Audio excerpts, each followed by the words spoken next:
Baspa supremo का एक tweet आया है जिसपे उन्होंने सपा सुप्रीमो अखिलेश यादव पर दलित विरोधी होने का आरोप लगाया है। साथ ही उन्होंने गेस्ट हाउस कांड का जिक्र भी किया है। लगातार 2 दिन से बसपा सुप्रीमो के ट्वीट आ रहा है जिस ट्वीट में वो लगातार समाजवादी पार्टी पे हमलावर है। ये हमला ऐसे ही नहीं हो रहा है। कुछ दिन पहले अखिलेश यादव से लोगों ने सवाल पूछा था तो क्या इंडिया गठबंधन में बसपा भी आएगी, तो उस पर लगातार अखिलेश यादव गाहे बगाहे हमला करते रहे हैं। उसके जवाब कह सकते हैं कि क्रिया की प्रतिक्रिया हुई है और मायावती लगातार ट्वीट कर रही है और जो उनका ट्वीट होता है उसमें वो समाजवादी सुप्रीमो पे लगातार हमला करते हुए नजर आ रही है। उन्होंने ट्वीट में एक बात का जिक्र किया है कि ये बसपा सुप्रीमो का मुख्यालय है जहां पे अक्सर वो पार्टी मीटिंग करती थी। उन्होंने कहा कि जब सपा की सरकार थी तो ये पुल है, इस ब्रिज का उन्होंने जिक्र किया है। मैं अपने सहयोगी से कहूँगा कि दिखा, ये उस समाजवादी पार्टी की जब सरकार बनी थी तो इस ओवरब्रिज का निर्माण किया गया था।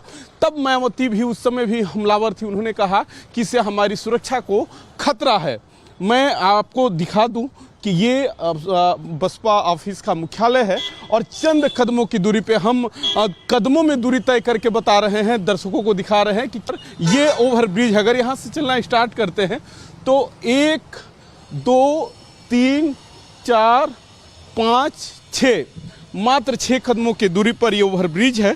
और इस ओवरब्रिज पर जब ये बन रहा था, जब इसका शिलान्यास हुआ या लोकार्पण हुआ, समाजवादी पार्टी की सरकार थी, उस समय भी बसपा सुप्रीमो ने अपनी सुरक्षा को लेकर सवाल खड़े किए हैं। उन्होंने ट्वीट में इस बात का जिक्र किया है, साथ ही सरकार से मांग की है कि जो हमारा बसपा मुख्यालय है, सुरक्षा कारणों से हमको मीटिंग अपने घर पे करना पड़ता है, इसलिए से उस सरकार से मांग भी की है कि बसपा कार्यालय के लिए अन्यत्र जगह जमीन दिया जाए जहां बसपा मुख्यालय बनाया जा सके। उन्होंने ट्वीट में इस बात का भी जिक्र किया है कि जब भी हमारी मीटिंग होती है सुरक्षा के लिहाज से सुरक्षा अधिकारियों की तैनाती अधिक करनी पड़ती है। साथ ही जो इसमें महापुरुषों की मूर्ति थी, सुरक्षा कारणों से यहाँ से हटाना पड़ा।